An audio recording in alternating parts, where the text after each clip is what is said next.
This is the story of a mountain trapper who, long ago, related his story to Theodore Roosevelt about how on one of his expeditions he encountered some monster of sorts and ultimately lost his partner to it.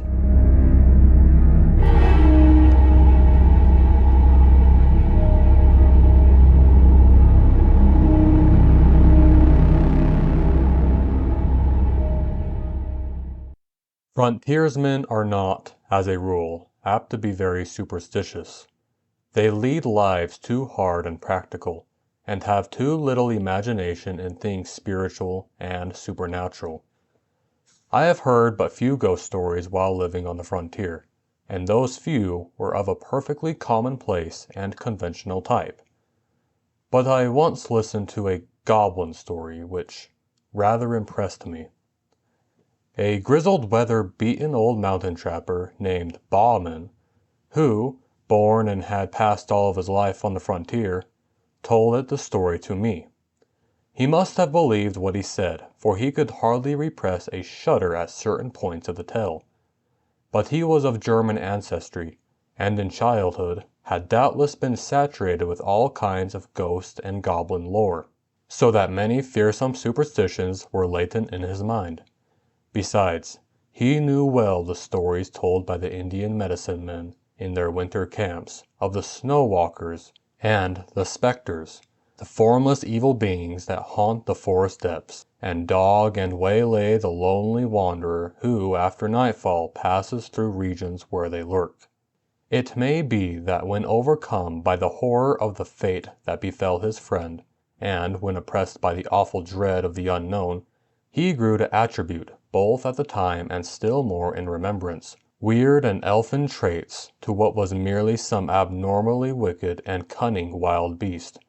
But whether this was so or not, no man can say. When the event occurred, Bauman was still a young man, and was trapping with a partner among the mountains dividing the forks of the Salmon from the head of Wisdom River. Not having much luck, he and his partner determined to go up into a particularly wild and lonely pass, through which ran a small stream said to contain many beavers. The pass had an evil reputation because of the year before a solitary hunter who had wandered into it was slain, seemingly by a wild beast, the half-eaten remains being afterwards found by some mining prospectors who had passed his camp only the night before. The memory of this event, however, weighed very lightly with the two trappers, who were as adventurous and hardy as others of their kind. They took their two lean mountain ponies to the foot of the pass, where they left them in an open beaver meadow, the rocky timber-clad ground being from there onward impracticable for horses. They then struck out on foot through the vast, gloomy forest, and in about 4 hours reached the little open glade where they concluded to camp, as signs of game were plenty. There was still an hour or two of daylight left, and after building a brush lean-to and throwing down and opening their packs, they started upstream. The country was very dense and hard to travel through, as there was much down timber, although here and there the somber woodland was broken by small glades of mountain grass. At dusk they again reached camp. The glade in which it was pitched was not many yards wide, the tall, close-set pines and firs rising round it like a wall. On one side was a little stream, beyond which rose the steep mountain slopes, covered with the unbroken growth of evergreen forest. They were surprised to find that during their absence something, apparently a bear, had visited camp, and had rummaged about among their things, scattering the contents of their packs, and in sheer wantonness destroying their lean-to. The footprints of the beast were quite plain, but at first they paid no particular heed to them, busying themselves with rebuilding the lean-to, laying out their beds and stores, and lighting the fire. While Bauman was making ready supper, it being already dark, his companion began to examine the tracks more closely, and soon took a brand from the fire to follow them up, where the intruder had walked along a game trail after leaving the camp. When the brand flickered out, he returned and took another, repeating his inspection of the footprints very closely. Coming back to the fire, he stood by it a minute or two, peering out into the darkness, and suddenly remarked, "Bauman, "That bear has been walking on 2 legs."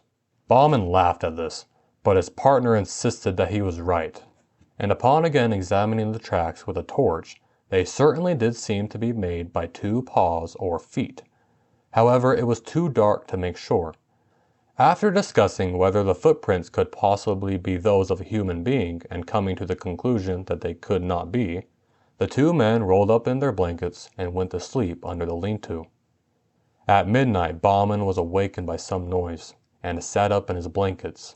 As he did so, his nostrils were struck by a strong, wild beast odor, and he caught the loom of a great body in the darkness at the mouth of the lean-to. Grasping his rifle, he fired at the vague, threatening shadow, but must have missed, for immediately afterwards he heard the smashing of the underwood as the thing, whatever it was, rushed off into the impenetrable blackness of the forest and the night.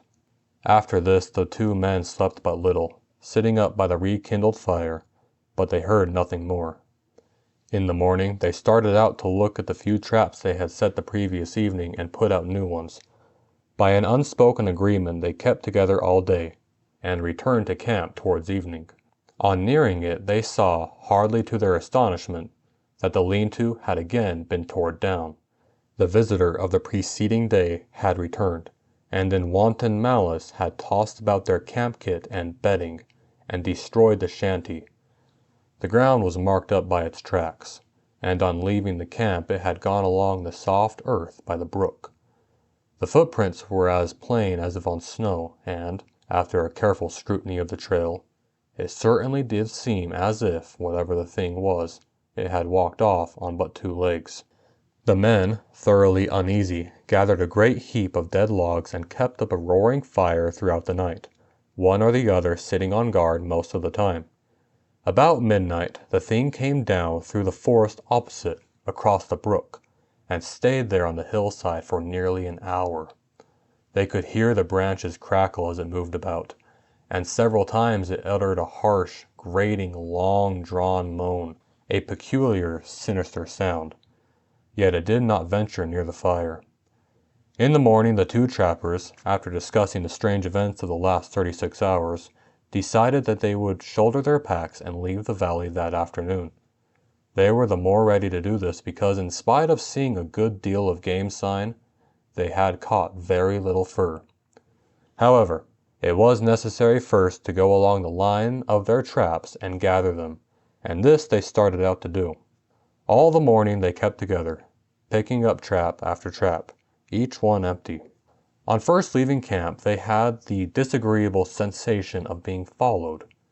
In the dense spruce thickets they occasionally heard a branch snap after they had passed, and now and then there were slight rustling noises among the small pines to one side of them. At noon they were back within a couple miles of camp. In the high, bright sunlight, their fears seemed absurd to the 2 armed men, accustomed as they were, through long years of lonely wandering in the wilderness, to face every kind of danger from man, brute, or element. There were still 3 beaver traps to collect from a little pond in a wide ravine nearby. Bauman volunteered to gather these and bring them in, while his companion went ahead to camp and made ready the packs. On reaching the pond, Bauman found 3 beavers in the traps, one of which had been pulled loose and carried into a beaver house.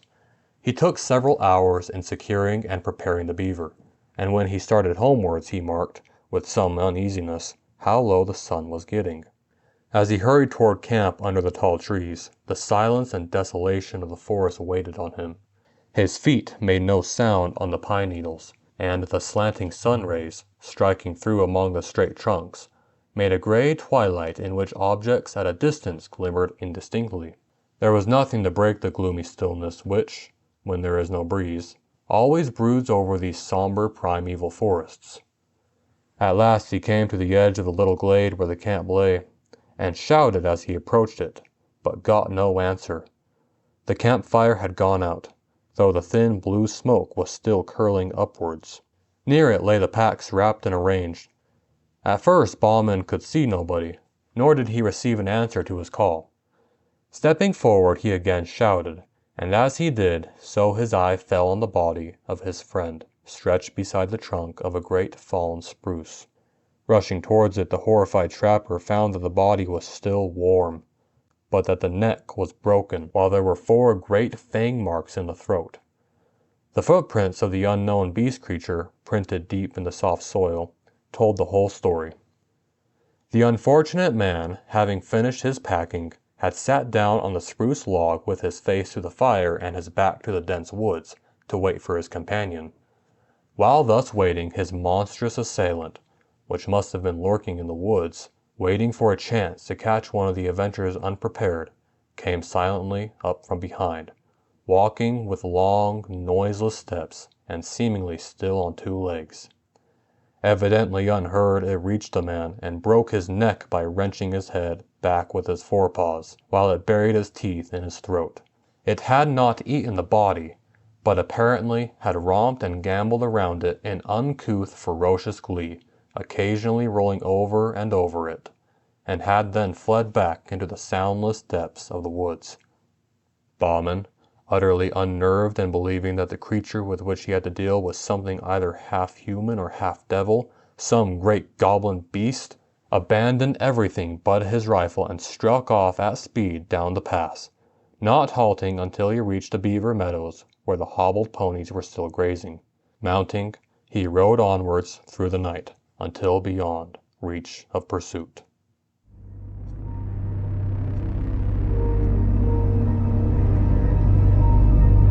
Alright, thank you guys for listening to my telling of the Bauman story. If you have your own paranormal story or encounter and would like it to be read on here, you can send me an email at abnormaltales@gmail.com. And remember, even if you don't believe in Bigfoot, Bigfoot believes in you. See you guys next time.